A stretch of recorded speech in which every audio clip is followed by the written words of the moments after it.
Hey y'all. Well, I thought that I'd bring you down to the dungeon with me and just show you this part of getting ready to make my soil blocks. We will do soil blocks together this week, but let's start right here. I am in the process of doing these last 2 bags of mushroom compost.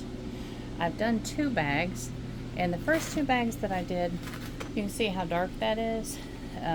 They were kind of wet, and we had them stretched out on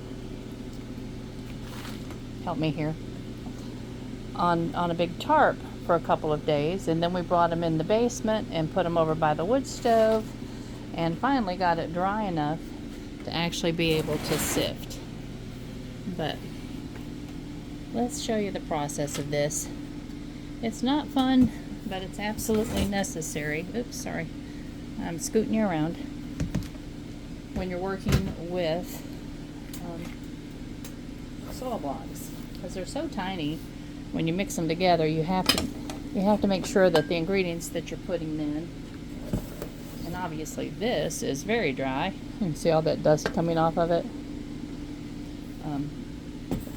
Yeah, I've been down here coughing just a little bit. I could put a little dust mask on, and that would probably be smart, but that's all right. So last year, I bought this little snazzy tool for Chelsea and myself, which has made it a lot easier. I still put it through like a 2-time sifting process,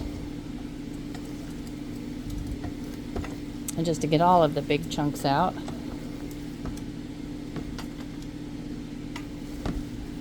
So I'll start it over here, pour it out in this sifter,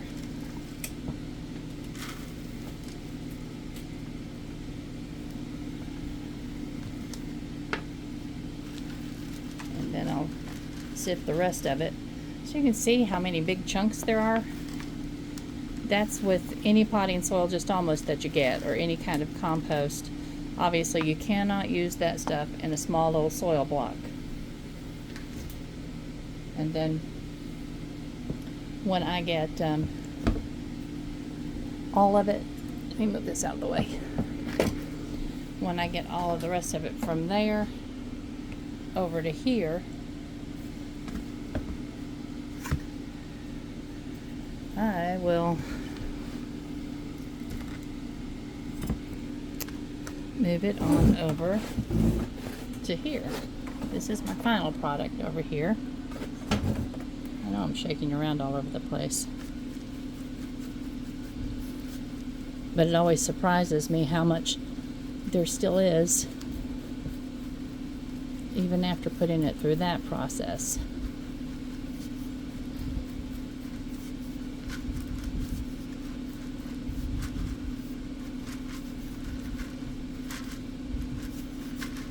See that? See all that big chunks that's still in there? So I empty it into this container, and now this is still pure gold. That's wonderful for putting at the bottom of a potted plant. Yeah, there's your teeny tiny little hugelkultur. And it's just perfect. So yeah, I have just a little bit left. I have to finish that over to there, and that over to there, and then I come on to my grower's mix, and this is the big tub of Bacto, or the big cube of Bacto, and all of that actually still has to be sifted as well. Then that'd be my 2 main ingredients, is finished compost, potting soil, or grower's mix, and then I use green sand and powdered, you see, rock phosphate. So I will show you all of that tomorrow.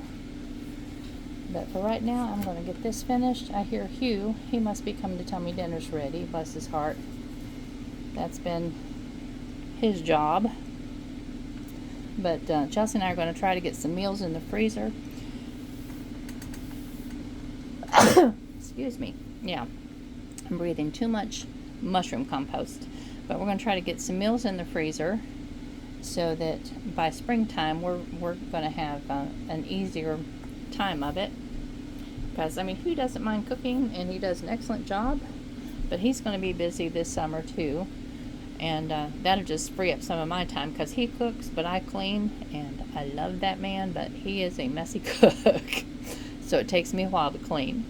If I can have some kind of a casserole in the freezer and just keep salad stuff cut up in the refrigerator, that'll be an easy dinner every night, or at least on the days that we're the most busy.